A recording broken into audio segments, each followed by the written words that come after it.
Fearlessness.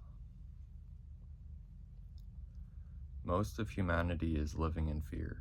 In fact, it is extremely, though understandably rare for human beings to live without any fear at all. This is the change the world needs most because it is where all of our problems stem from.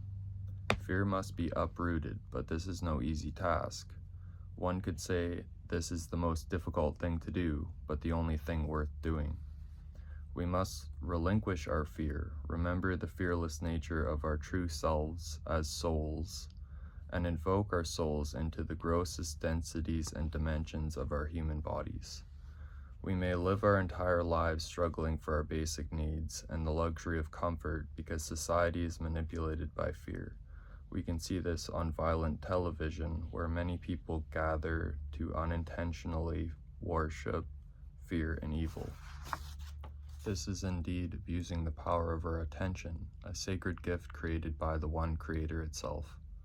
Our attention is a powerfully creative influencer towards our shared life experience. Attention is something to hold sacred to your heart. Focus your attention responsibly and you will be given true power, rather than a false power that only miscreates or creates what it doesn't truly want. Participating in these activities promotes fear because you are choosing to invest your attention on fear. Certainly, I don't want your life to be a struggle. I want you to choose light in the face of darkness and love in the face of suffering. Fearlessness and love are really the same thing. All exists, but there are illusions about what exists that don't exist. Illusions are not real, though our imagination is a gift. How could we ever evolve without it? All thoughts, dreams, visions, and dimensions are real.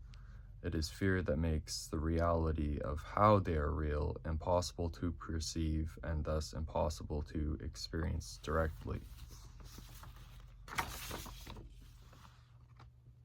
Most of humanity makes decisions based on fear. An example of this is deciding to not go traveling to the place your heart is guiding you to travel due to the fear that you will get robbed, injured, or hurt. Can you see how this could take away the trip of a lifetime? One where you could have followed your own heart and even met a valued friend and spiritual catalyst for your growth and eventual liberation? Following your own heart is the greatest, wisest choice there is for you.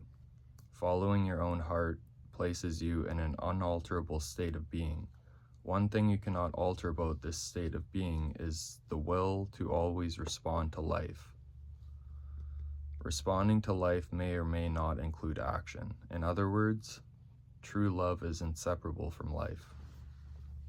One that follows their own heart would drop it all for love and life. Certainly they would drop all trivial pursuit, turn inward, and live a mighty, beautiful life.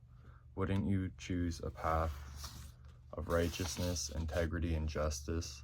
Wouldn't you think and act in alignment with the most powerful love of all, Source Love? In an imperfect world, Creator wills us to be different.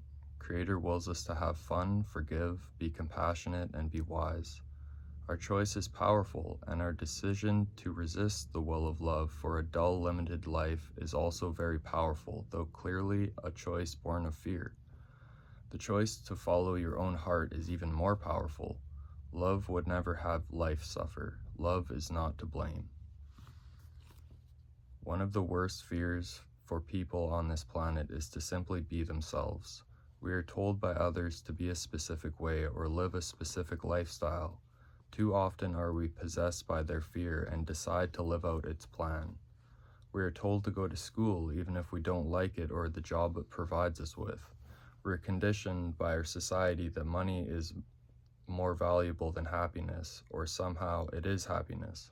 We are told that money can buy us happiness when happiness cannot be bought or it is fake. Fulfillment is inherent in holding the intention to completely heal the one and only problem, fear, forever. I have faith it is our ultimate true nature to live without fear, the only one cause of suffering. If you are not thinking loving thoughts and being peaceful, then you must be suffering, but suffering doesn't necessarily mean you are fearful. This is the reality of life on earth at this time. How can we change the world if we don't first accept it for how it is now? We may heal this world by healing our own fear and adding sweetness where there is bitterness. Fear only abides in the untrained mind. The trained mind is completely liberated from all fear. Fear, as I define it, my friends, is never, ever justified. Do not underestimate Creator's will in you. I love you. We are one. Thank you.